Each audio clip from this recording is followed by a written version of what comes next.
Hey, good morning. It's Tuesday, and we're going to have something a little different today. I'm going to read you a story. And I've read stories before, but this is a little different. So I'll hold this up. I made some slides of the stuff inside. So this is a book called My Curious Brain. So Brent McKee, who's a mental health worker in Yorkton, got a hold of me a few weeks ago and said he was enjoying these shows that we were doing and said that they produced this book a while ago. So I'll just read you, and then I asked him if I could do a show on it. He said, sure.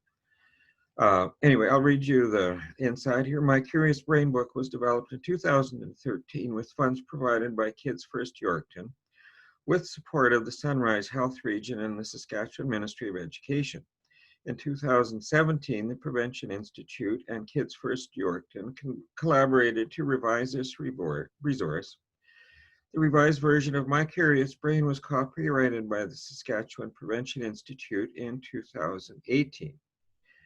The Saskatchewan Prevention Institute would like to acknowledge and thank all individuals and groups who have had important roles in contributing to the development of My Curious Brain and its corresponding resources. My Curious Brain was written by Brent McKee and Britton Miller, with illustrations created by Jackie Madarsh.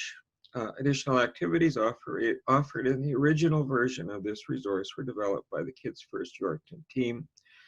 Saskatchewan Prevention Institute is grateful for and committed to the opportunity to promote My Curious Brain throughout the province.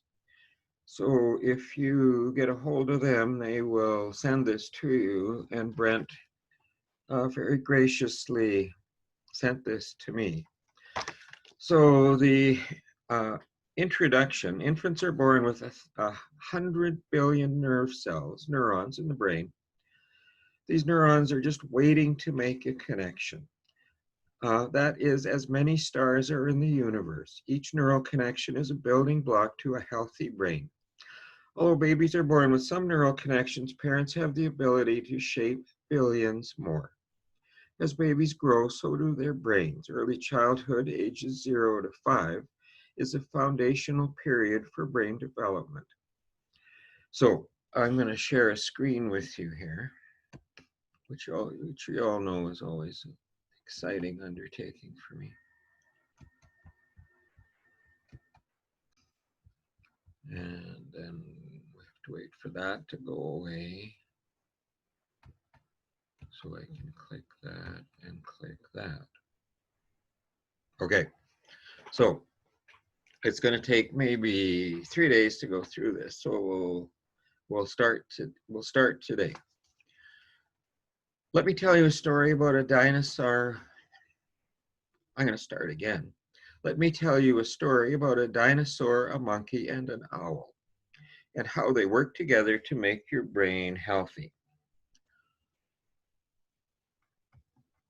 Your brain has many parts, but I will tell you about 3. The brain stem is the dinosaur brain, the limbic brain is the monkey, and the neocortex is an owl. And we've talked about those 3 parts before in the last couple of weeks. So we use the terms lizard, mouse, and monkey. Anyway, same thing. The dinosaur, the monkey, and the owl work together doing special jobs in your brain. By the time you were born, the first part of your brain has already developed. It is the dinosaur, the brain stem. The purpose of the dinosaur brain is to meet your basic needs, such as eating and sleeping. Your dinosaur brain listens to your 5 senses to tell your body what you need: sound, sight, touch, smell, and taste. When something happens that scares you, it's your dinosaur brain that reacts. It fights, flights, or freezes. So anytime anything upsets you, it's that really primitive brain that causes that response. And part of the reason that I'm talking about this is that that's also the thing that starts to affect us when things aren't quite going the way that we think we should. And right now we're in a very difficult period with everything changing, and people get stuck in those fight, flight, or freeze uh, conditions pretty easily.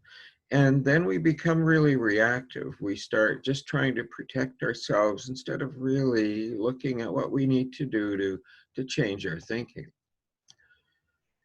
You told us how to make your brain strong by crying when you needed something. And so uh, little kids, when they're upset, there's a basic need that isn't being met for them, and they need help doing that.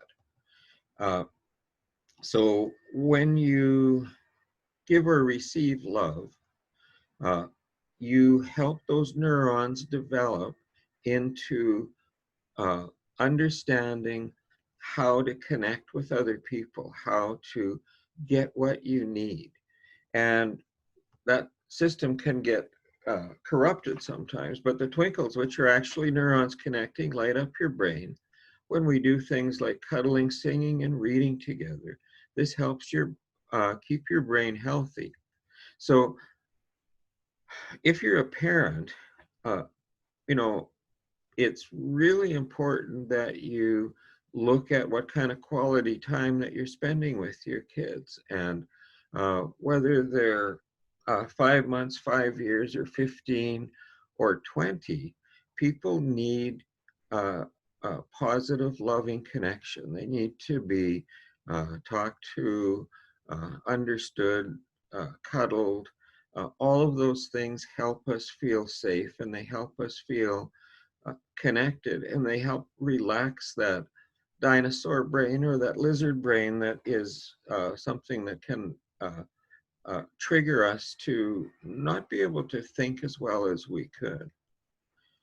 As the dinosaur part of your brain is becoming healthy, the monkey part of your brain is growing. And so, and I'm going to get into the monkey part tomorrow. I'm not going to try and jam too much into one show at a time, because this stuff is really important. And it's really important to understand how those three parts work together. Now, I'm going to stop this share for a second here, if I can remember how to do that. There it is. So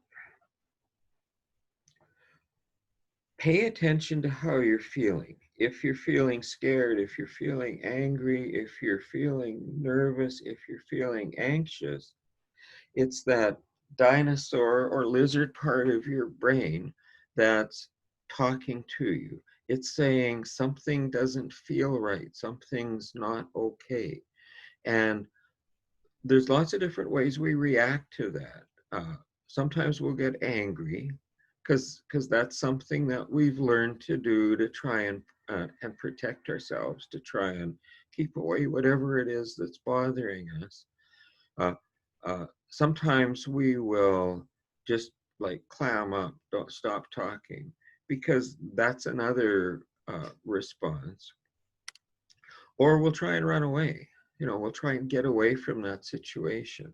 And if we can't seem to manage it, that just triggers more and more stress. And we've talked pretty often about how important it is to pay attention to what you're doing when you feel stressed.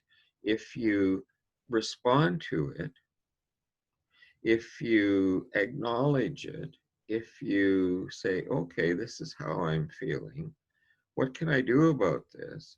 Then your system starts to react. But if you get stuck in that fight, flight, or hide piece, it becomes really problematic to solve problems, because hunks of your brain turned off. The uh,